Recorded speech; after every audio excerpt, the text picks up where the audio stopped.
Hey everyone, Senko here, and in today's video we're going to be looking at the former child star Barbara Finch, who lived between 1944 and 1960, and her brother Walter Finch, who lived between 1952 and 2005. I hope you guys enjoy it, and let's begin, shall we?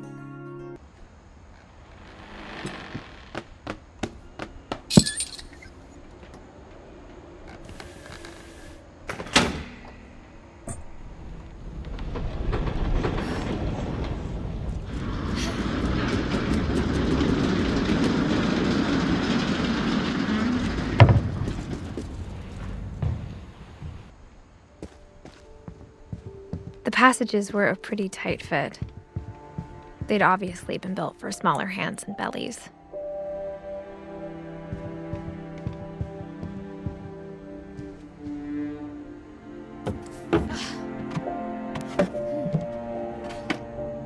Growing up, I always thought of Barbara as a child star.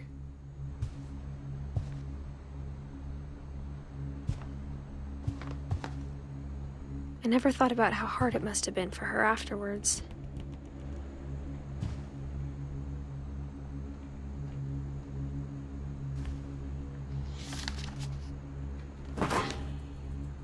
Of all the stories people wrote about Barbara's death, I'm surprised Edie saved this one.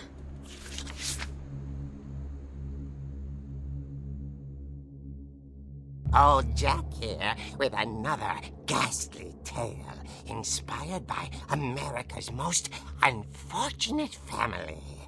I'm calling it The Surprise Ending of Barbara Finch. As a child star, Barbara was famous for her scream. Now at 16, she was all washed up. A has-been. But in a lucky break, she'd been asked to perform her signature scream at a local convention for monster movie fans. It was just the boost her career needed. Unfortunately, her scream hadn't aged well. Getting better. I think you just need the right motivation. Her biggest fan and current boyfriend, Rick, was about to demonstrate when... Now that was a great scream. It was Barbara's father, Sven. He'd slipped into a table saw and had to be rushed to the emergency room. So Barbara got stuck babysitting her youngest brother, Walter. Her convention comeback was cancelled. Okay, I'm hearing frustration, but I'm not hearing terror.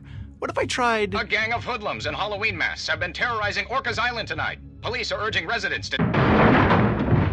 That came from the basement. You're right! Also, I loved your delivery on that. Why is your basement door locked? Because my dad likes making puzzles and secret passages. There's a key hidden in the music box. The secret is to keep winding and winding until finally the key pops out. Thanks, babe. I'll be back in a sec. 20 minutes later, Rick hadn't returned. So Barbara went to look for him, right on cue. She reached for the music box. And as she wound the key, she listened for Rick, but the house was silent.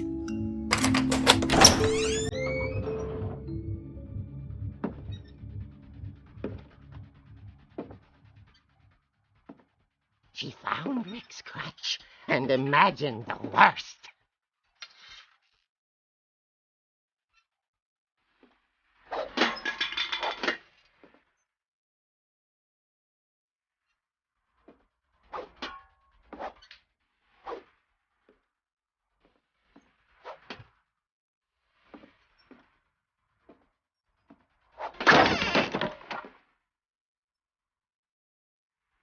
The gang gang's leader is the infamous Hookman killer, Dr. Carl Hamill, who impaled and then ate his family 10 years ago tonight.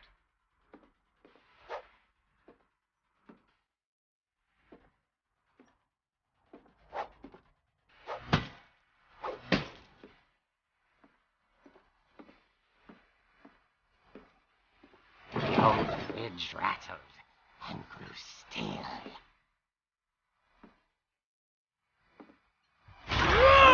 Oh dear! Oh! Rick? Barb, relax. I was just trying to scare you to help you find your scream. Well, I'm not scared, Rick. I'm furious. Then act furious.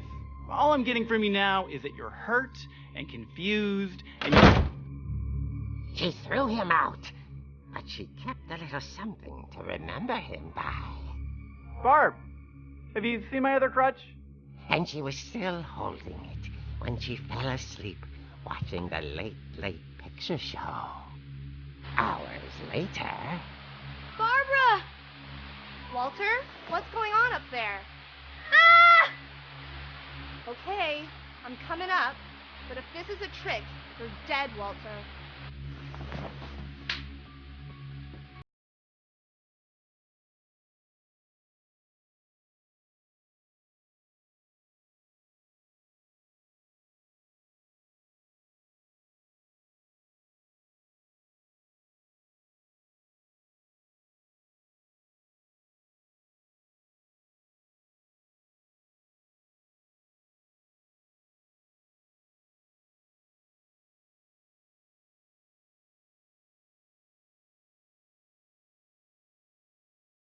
Vanished, but his bedside radio was still on.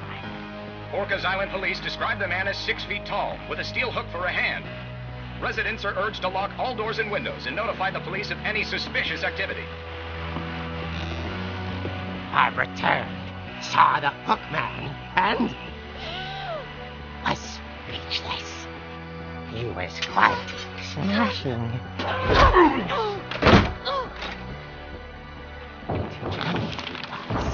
He couldn't get enough of Barbara. Okay, Barbara, there's gotta be another way out of here.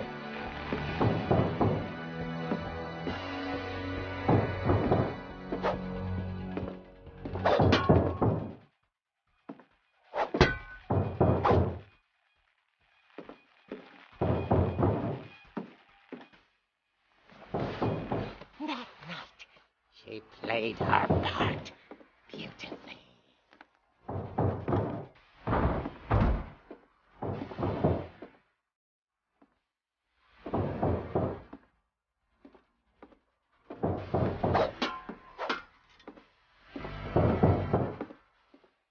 Molly's door hadn't been opened in years. The hinges groaned.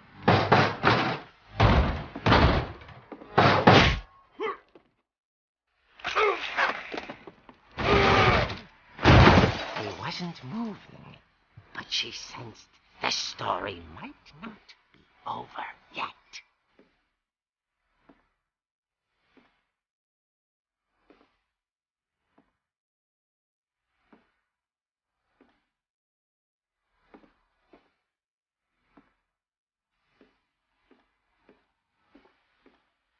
The Hookman had vanished. She listened for his breathing, but all she heard was...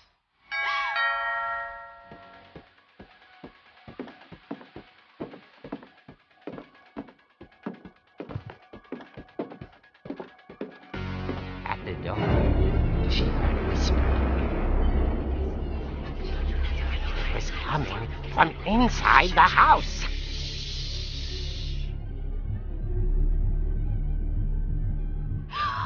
Oh dear. The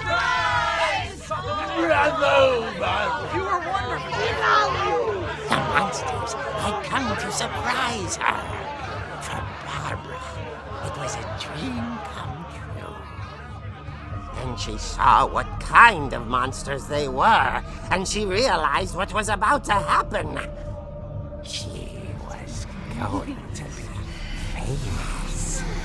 And with her final breath, Barbara Finch gave the performance of her life.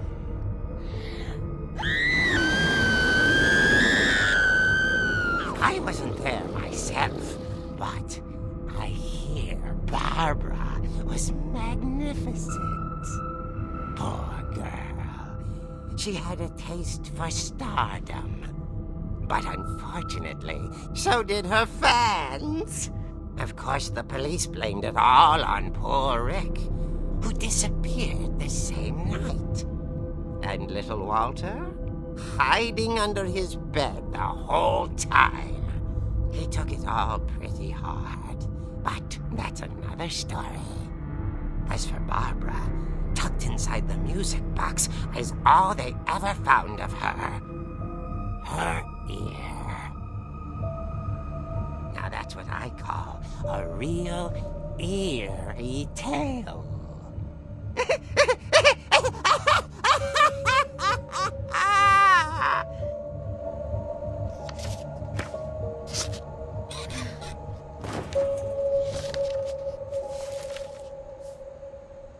Edie told me all Barbara wanted was to be remembered, as absurd as that comic was. Maybe what Edie saw was a happy ending.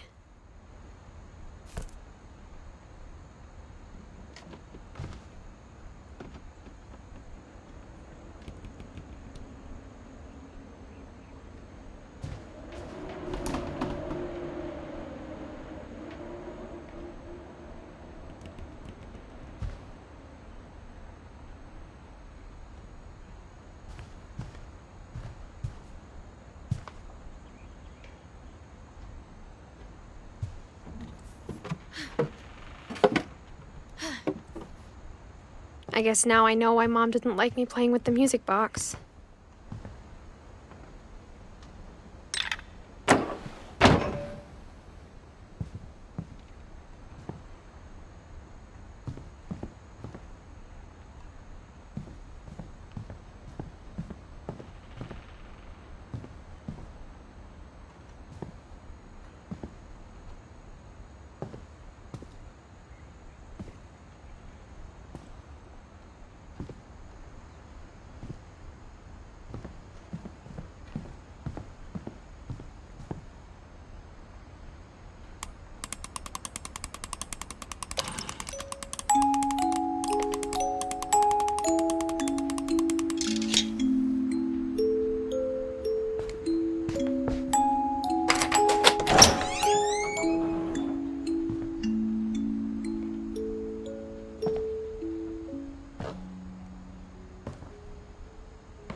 Mom said the basement was off limits, unless I wanted another tetanus shot.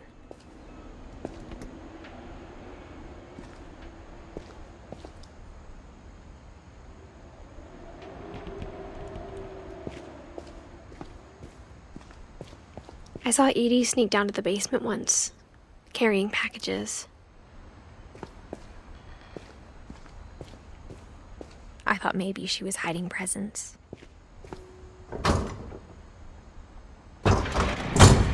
It turned out she was hiding a lot more than that.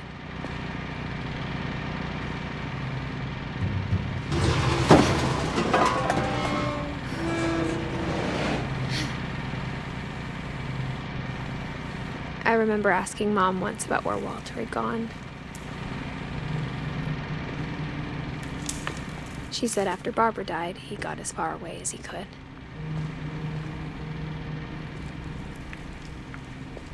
If there's a pattern in all these stories, I think it's that none of us has gotten very far.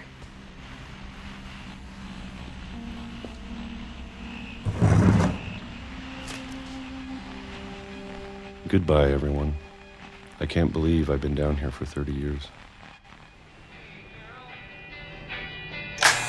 On that first day, after the shaking started, I didn't think I'd survive a week.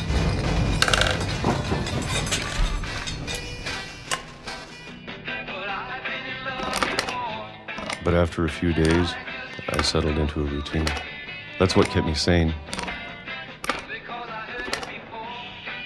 Having a schedule, living for today. I always expected to be dead tomorrow. But if you wait long enough, you get used to anything.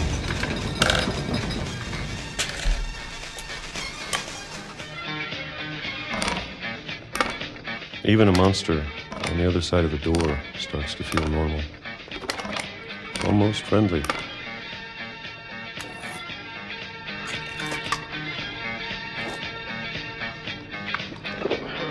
And then one day, everything just stopped. Whatever that thing was, it was gone. Maybe it got tired of waiting.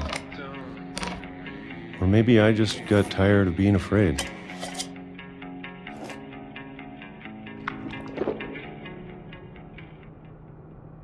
It's been a week now, the longest in 30 years. I'm done waiting. I have to leave while I still can.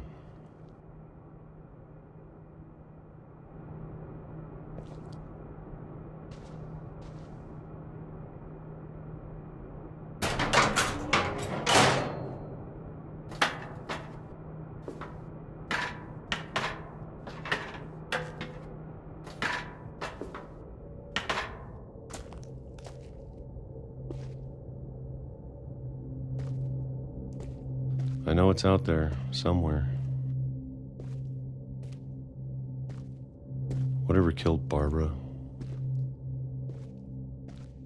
and Molly and Calvin. Maybe this is all a mistake. But I need to stop living the same day, even if it kills me.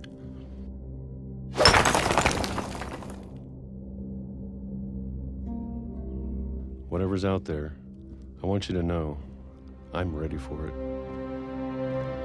I'm going to appreciate all of it, especially the food. I don't mind if I only have a year left, or a month, or a single week. I'd be happy with one new day. I can already imagine the sun on my face.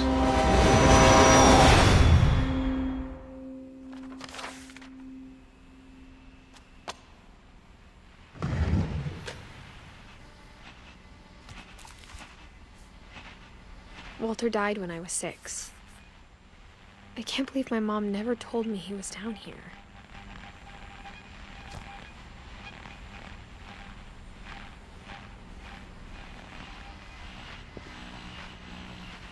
I'm sure my mom was trying to protect me.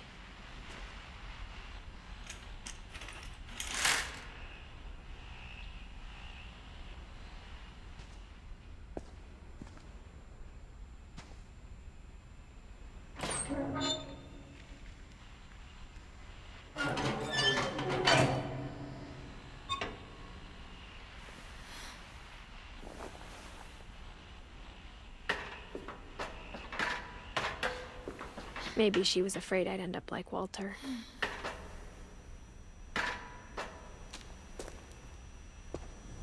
But if she never told me about an uncle under the house, I can only imagine what else she was hiding. I don't want to make the same mistakes she made.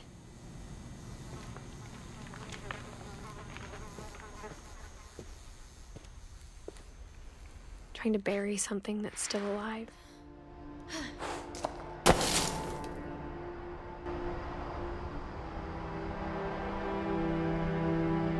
Now that there's only one of us left, or maybe 2,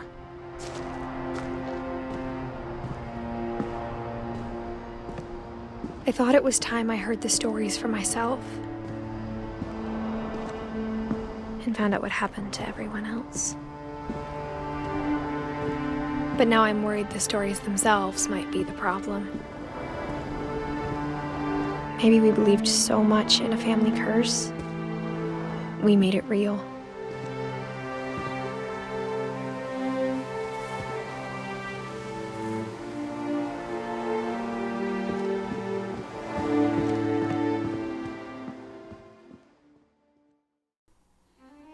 That's all the footage I have for you guys today. Next time we'll be looking at both Sam Finch, who lived between 1958 and 1983, and Gregory Finch, who lived between 1976 and 1977. Thank you for watching, and I'll catch you guys later.